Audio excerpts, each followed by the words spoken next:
Dans l'espace UEMOA, 95% du trafic aérien était à l'arrêt au plus fort de la crise du coronavirus, quand le transport routier était réduit de 75%. Il fallait éviter cette hémorragie, sans oublier les phénomènes sociaux comme le chômage, etc., etc.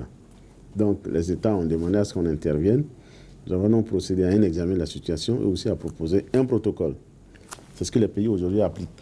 Quand vous quittez un pays que vous allez vers un autre, il y a des tests à faire, il y a des comportements à avoir, que ce soit pour le voyageur et pour la compagnie, mais aussi dans les aéroports.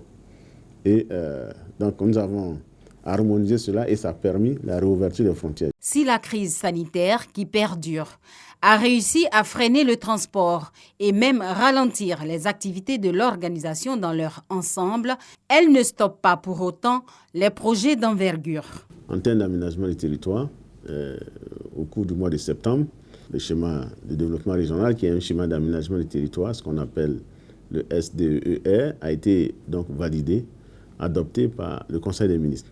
Et puis nous avons aujourd'hui des instruments qui ont été élaborés. Nous avons un atlas régional qui est mis à disposition des États. Cet atlas est prêt, il est renouvelé tous les 2 ans.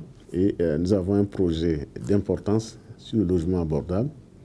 C'est-à-dire, ce qu'on appelle logement abordable, c'est le logement pour des personnes à revenus modestes, où on a un logement moyen qui est entre 7 et 15 millions. Du côté du trafic de la voie ferrée et de l'autoroute Abidjan-Ouaga, les choses sont au ralenti. L'autoroute Abidjan-Ouaga est aujourd'hui arrivée à Bouaké.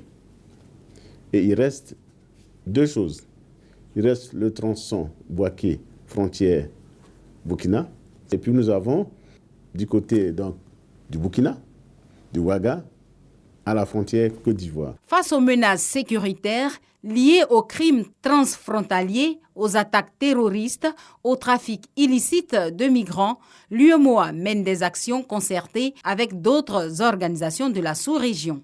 La Côte d'Ivoire étant la locomotive de la zone UEMOA, Paul Kofi Kofi invite les opérateurs économiques ivoiriens à ne pas s'enfermer dans leur tour d'ivoire, mais à penser investissement. Malgré les effets néfastes de la crise à coronavirus sur les activités de l'UEMOA, les économies des États membres sont restées résilientes dans l'exécution des projets.